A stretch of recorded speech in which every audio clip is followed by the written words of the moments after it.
In all the world, if all the world is just a stage made for the sake of keeping an actor on the page leaping up on stage in life's lead role played in a land of make-believe, that mark of character is the only thing I need for once I get to be me, then I guess I must confess that I'm both the actor and the text. It says that I am the one who is next in line to utter and define the word and rhythm of the story. It's true, but it's not exactly the same time frame for you and I have to be in another place, another day and time when I'm supposed to come to life and perform it in perfectly pronounced and executed by the way that I am saying his or her lines are the actual words my own light brought to bear here and right there in the lead spotlight. And tonight I am he who is just like me, but not entirely, for we are different yet still somewhat the same, if not in name then by a series of dots and degrees of steady incremental change. Indeed, so we are all one and the same. Time is a way of sneaking up on you and then passing you by, my understudy. In fact, I'm better than the last act scene to when I get to embody the man that I am. In fact, it's just an act after all. It's just not quite as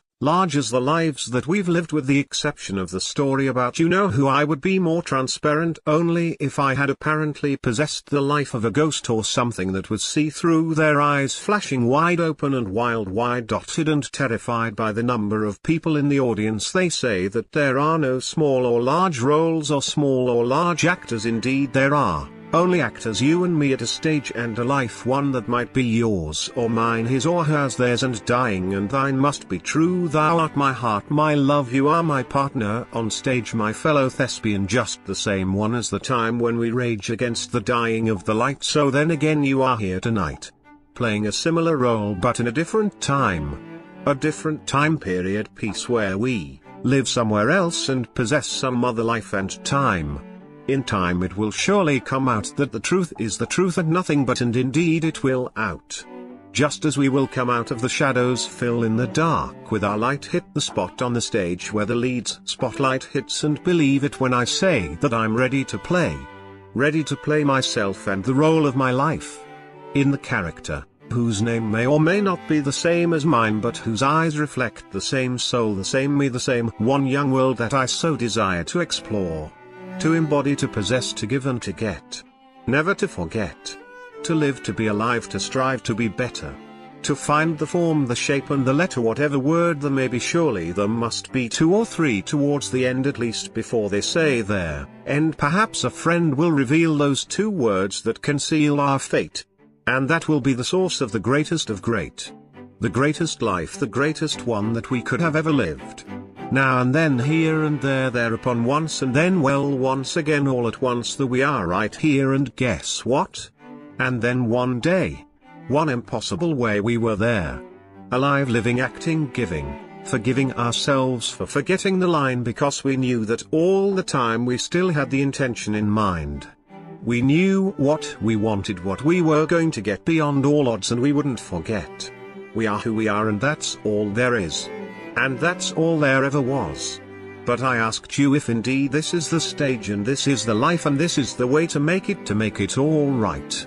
2. Take it from the masters who wrote it down so long ago. The words, the actions, the lives that we as actors must learn. This is it, if this is all there is, yes, if this is to me or not to be indeed an act one, should this be the stage, and each one of us, as actors, cast, first to last, did they get it right? Are you feeling like you know so? Any chance you are familiar with what is called asemic writing? The forms that asemic writing may take are many, but its main trait is its resemblance to traditional writing, with the distinction of its abandonment of specific semantics, syntax, and communication. Asemic writing offers meaning by way of aesthetic intuition, and not by verbal expression. It often appears as abstract calligraphy, or as a drawing which resembles writing but avoids words, or if it does have words, the words are generally damaged beyond the point of legibility. One of the main ways to experience an asemic work is as unreadable, but still attractive to the eye. My point is that, without words, asemic writing is able to relate to all words, colors, and even music, irrespective of the author or the reader's original languages. Not all emotions can be expressed with words. and so asemic writing attempts to fill in the void. If not, I'll try to break it down to its bare bones essence. The forms that asemic writing may take are many, but its main trait is its resemblance to traditional writing, with the distinction of its abandonment of specific semantics, syntax, and communication. Asemic writing offers meaning by way of aesthetic intuition, and not by verbal expression. It often appears as abstract calligraphy, or as a drawing which resembles writing but avoids words, or if it does have words, the words are generally damaged beyond the point of legibility. One of the main ways to experience an asemic work is as unreadable, but still attractive to the eye. My point is that, without words, asemic writing is able to relate to all words, colors, and even music, irrespective of the author or the reader's original languages. Not all emotions can be expressed with words, and so asemic writing attempts to fill in the void. No, I didn't know either, but it is what I've been doing without knowing, I suppose, much like most things that I've done in my life, at least the things that come naturally to me and mean the world to me, that which, in essence, are me. Or perhaps just the best part of who I am.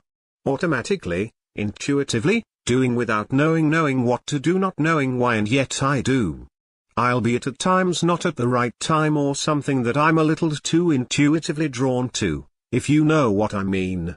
Obsessions or addictions or unconventional systems of thoughts or methods or doing, screwing, tattooing, whatever.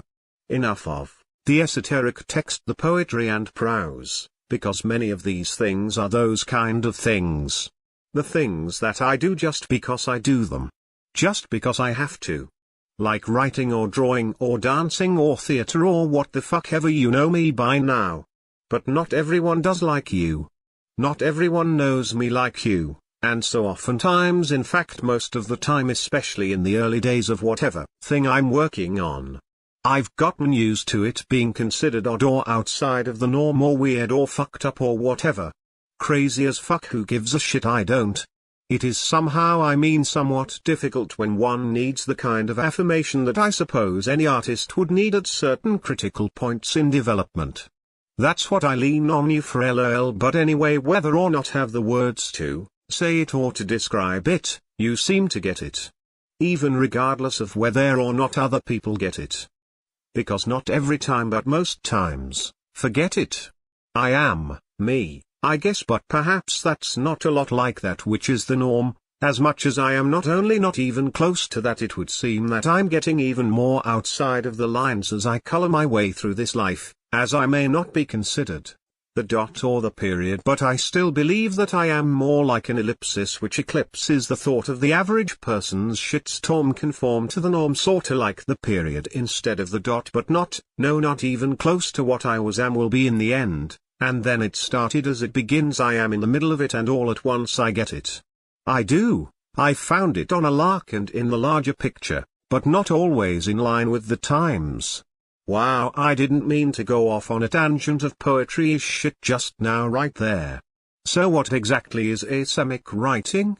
Personally, I think asemic writing is a wordless, open semantic form of writing that is international in its mission. How can writing be wordless, someone may ask. The secret is that asemic writing is a shadow, impression, and abstraction of conventional writing.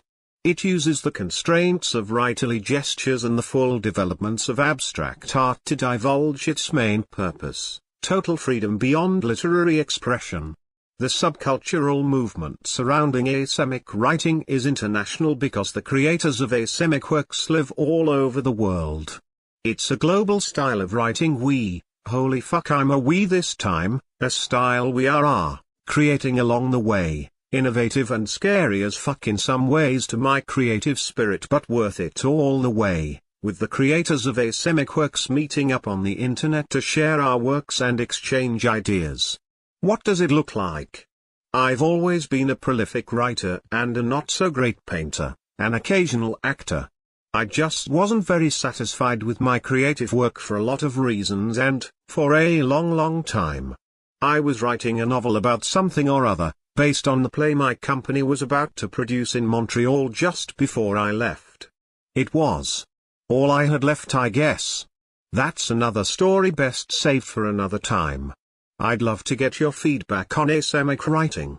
Because I believe in the evolution of writing, and I feel that asemic writing is the next logical step after conventional literacy. Asemic writing is never going to replace words, but I believe that it does pose an interesting challenge and rivalry to purely verbal communication. There is a long history of people creating unreadable works. One could probably go back to the beginning of time. We've been artists and writers creating unreadable wordless writing. Recently, life has been as blurred as my asemic writing, drawing, creating, has been. But it's beginning to take a kind of shape that someone other than me might recognize. Or relate to, I guess. You're no stranger to esoteric ideas, oftentimes forming them yourself and relating them to others. So you understand struggle and the reward, I suppose. I love to hear what you have to say about this new, innovative and deeply authentic creative movement. Because that's exactly what it's become. All the while, even while I was hobbling along a year or two ago feeling blind as a goddamn bat. If I could have only known that this small but fierce group of artists was coming into being. In a very real sense, you are the reason I have been able to progress with the ever-supportive, oftentimes, shockingly acute laser-focused clarity on the shit that I'm throwing out the what you want to pursue, the same as you can only assume, looking around at all the other actors cast as well as themselves as well as you can see. Could you possibly imagine me? I am typecast to the point of being unable to recognize the name. The self-same is mine is a good imitation but not even close to the correct interpretation of me in a land of make-believe that makes me wonder if it is all just a dream, in a daydreaming of a period piece, set in the best and worst of times. Be careful, because I am the best example of someone who got a chance to play the lead role in the story of my life, and I don't know what or who or how much however, wherever, whomever I am, I'm not to be or not to be. Come to think of it, all I am is all I've got for me to get past my blithely abated, suffocating and veiled crippling sense of stage fright. The fuck is happening here in this fairy tale? Feathers and the short end of the longest line. It seems like I've been working with the wrong part and parcel it out of the story. It's true, more or less just not worth the rest of the mess that they have cast me into. The fires and the sparks set aflame the life that I knew, but they rewrote my dialogue and took out the best part. That time when I get to work hard to find the words that have the power and magic enough to make me better than what the fuck ever I have to look at now. Because I can't be the me that they ask of me. Is it just me, or is that person who has a strong resemblance to everything about me except for the fact that I don't have a clue what I am, who to be, how to act like it's a role of my life, one that I am proud to call mine? Is this all that there is? Is this me, my? Because I know who you are, and it's like I did all the work, all the exploration, every rehearsal down to the sliced notion, and then undress rehearsal night just before opening night. To my surprise and utter demise, the director pulls me out and puts my understudy in, who apparently understands it better than I have, which is funny, I guess, but to me more or less not. In fact, I am not crushed, but I'm definitely not cast in the right life, in the right role. I can't leave this life. I can't play the lead in this play tonight if an understudy understands somebody, that somebody be me better than I be me. Know who I am, I just don't know, and I don't give a damn. I feel like I've been cast in the wrong role, but just at the last moment before we go on stage for the first time. It's like every actor's nightmare when they arrive to day theatre just before the curtain rises and suddenly they forget all rhyme and meter. No rhythm, no time, no words come to mind. They forget all their lines. And they stand there the whole time up on stage, with a figurative cage around themselves. Like, oh well, so there's my life, that goes by and that goes again. I want, here comes the end, okay well goodbye. And then that's it, the audience leaves and that's it, that's the end. And then you realize, is this a dream, is this a play, is this a novel, is this something I wrote or something I just stumbled upon today? Is it okay? Am I going to be alright? Is it just tonight, is it just a one-off, or is it just something that I fell off a long time ago and didn't realize? Like one day I looked myself in the eyes and didn't see the character there. I didn't see me anywhere. Can you see me? Can you see my character, my depth of me and me? I swear you, it's not vanity, it's identity. It's an existential philosophy, a crisis of epic scale, like a tsunami wave that causes a ripple and an echo of a cave causing an earthquake, and a tidal wave that washes away everything, everyone, every you that you've ever been. Gone. The end. So that's what happened today. At the casting call, where I was called to be the role that I guess I'm most fit for. I'm the best at being me. At least that's what I believe.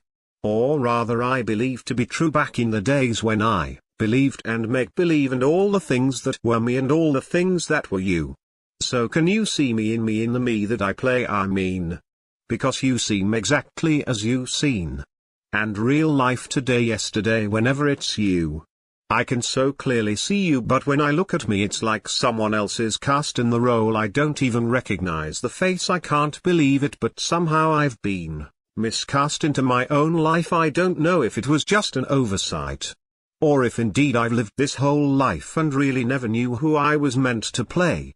The life I was meant to lead and play the lead role in upon a stage, but you and all the actors and all the people and all the rage and all the love on and off the page.